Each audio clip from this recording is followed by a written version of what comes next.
Sí, bueno, en este momento queremos presentar a Mariana Romero, quien es abogada, investigadora del Centro de Derechos Humanos de la Universidad Católica Andrés Bello, y a quien tenemos en línea y queremos saber cuál es su opinión con respecto a lo que se ha venido desarrollando en esta sesión celebrada en Montevideo, sobre lo que está ocurriendo y el papel del Estado venezolano dentro de esta audiencia. Buenas tardes a todos. Bueno, les comento que este periodo de sesiones fue muy importante para Venezuela porque las dos audiencias que fueron solicitadas a petición de la Comisión Interamericana, que fueron la institucionalidad democrática y la de libertad de expresión, violencia y seguridad ciudadana, fueron hechas en el marco de un informe país que elaborará la Comisión sobre la situación de derechos humanos en Venezuela. Y por otra parte tuvimos la audiencia sobre la situación de la educación en Venezuela, que fue solicitada por el Estado. Creo que es importante resaltar que en las tres audiencias se tocaron temas importantes que salieron a relucir en cada una de ellas, como lo fue el tema de la represión en la educación, enfocado en el ámbito universitario, cómo ha sido la violación a la autonomía universitaria, las afectaciones que han tenido los estudiantes que han manifestado por la exigencia de derechos. En el tema de la institucionalidad también fue tocada esta situación,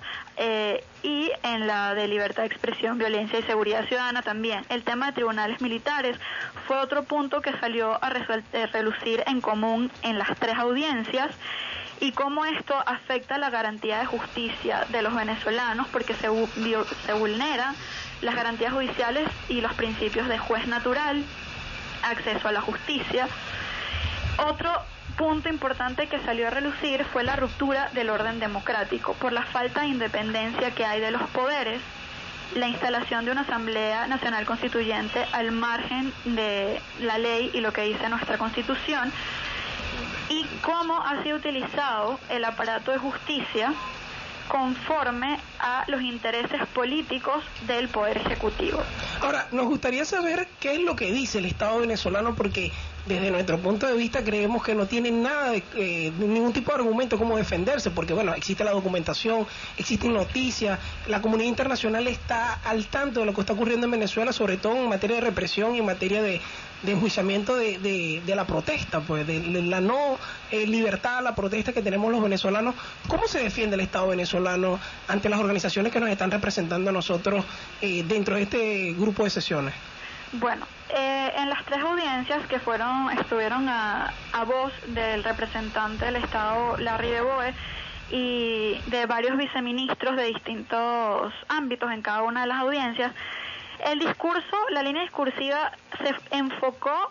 en lo que está planteado en la Constitución, que sin embargo dista mucho de cuál es la realidad práctica de esto. Y entonces el Estado lo que planteaba era que en efecto la Constitución consagra el derecho a la educación, la gratuidad del mismo, cómo el Estado garantiza la justicia, tiene un montón de órganos para los cuales la ciudadanía puede acudir, y sin embargo enfocó el fondo de su discurso en que la problemática que existe actualmente en Venezuela es debido a las manifestaciones violentas y de el bloqueo económico que los organismos internacionales y otros países han puesto a Venezuela, y que los problemas que hay y los retos que el Estado venezolano está enfrentando en este momento se deben a esa situación de bloqueo y a esa supuesta guerra interna y guerra económica que alegan existe en el país por parte de la disidencia venezolana. Sin embargo, tenemos que tener en cuenta que por más instituciones que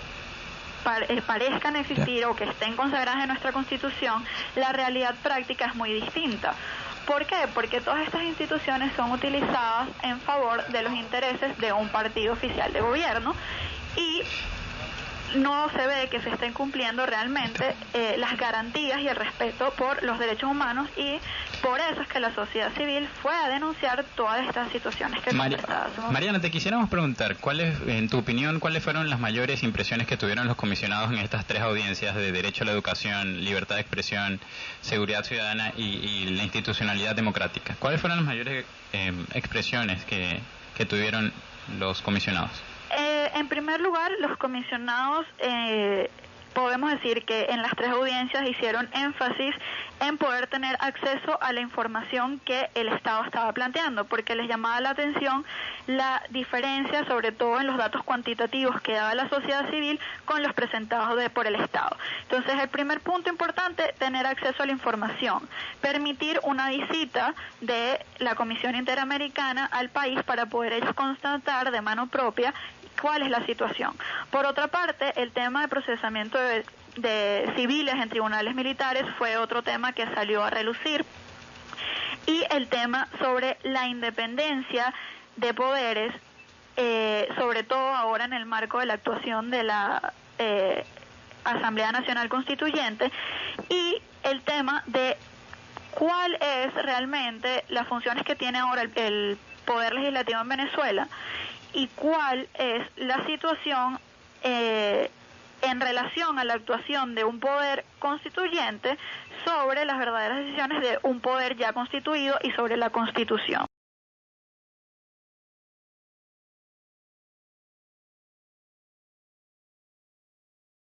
Entre ellas, por ejemplo, la creación de un sistema de universidades paralelo, la intromisión de la legislación a través del Plan Bolivariano del 2007, la intromisión en las universidades, el tema de la calidad de educación. ¿Qué opinión nos merece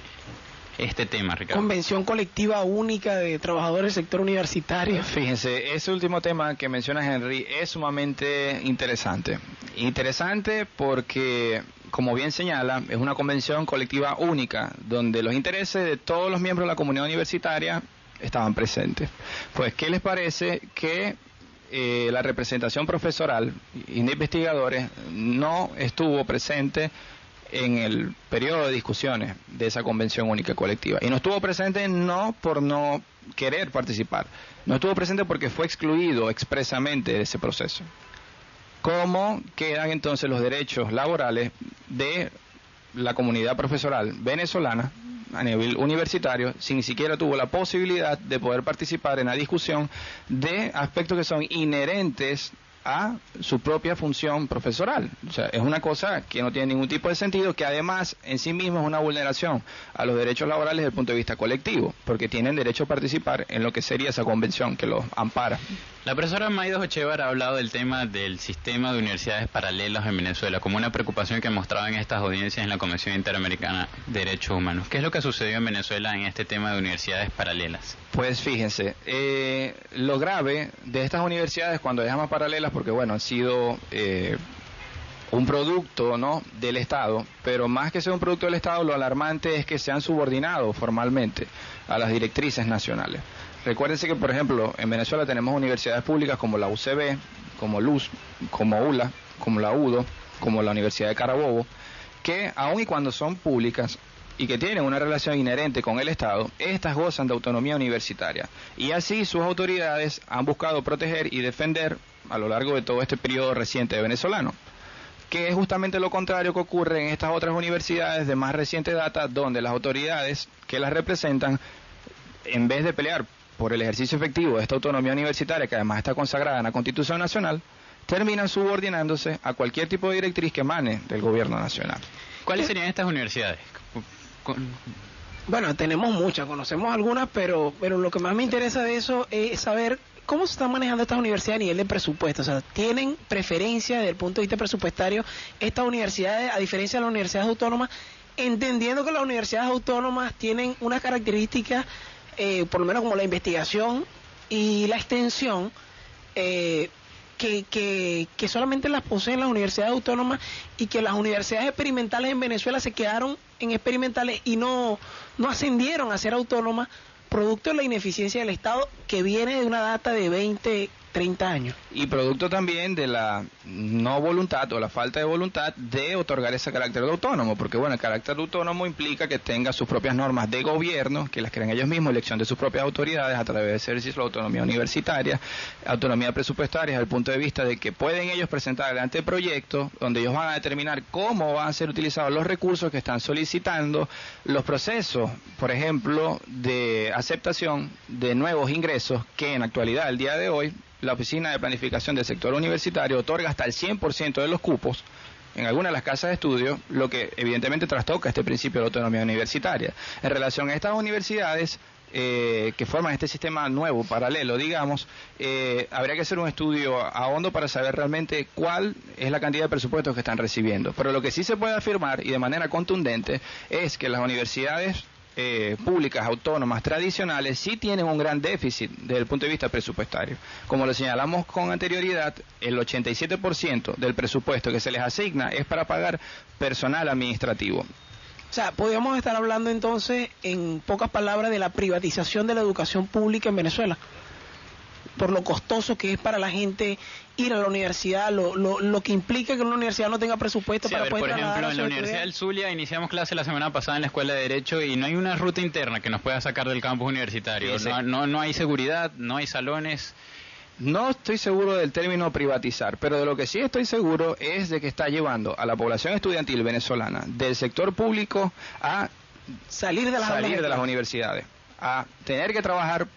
en vez de estudiar. Sí, y justamente eso lo mencionaba el miembro de la delegación venezolana presente en estas audiencias en Montevideo de la CIDH. Decía, bueno, hemos visto un incremento de la matrícula en las universidades privadas, pero bueno, lógicamente es porque las personas están desertando de las universidades públicas. O la gente se inscribe y no va más, sino para conservar el cupo. Tengo muchos amigos que están en el exterior que están conservando el cupo para cuando vuelvan a Venezuela. Sí, porque ciertamente lo que comentábamos al principio no es el número de matrícula que tengas un nuevo ingreso, es cuál o qué cantidad a ciencia cierta termina el proceso de educación superior venezolana. Los números son alarmantes, les hablaba de un 30 o un 40% de deserción, e incluso en algunas universidades, por ejemplo, los turnos nocturnos están siendo cerrados. ¿Por qué? Porque no hay estudiantes, porque los estudiantes no pueden dejar de trabajar para estudiar y se producen estas situaciones. Sí, eso está pasando en la Universidad del Zulia. Estoy ahorita en una clase de noche donde el máximo de estudiantes son 10, pero esa pregunta te la dejo para el próximo segmento donde nos vas a hablar más al respecto. Sí, nos encontramos en aula abierta y es momento de ir a otro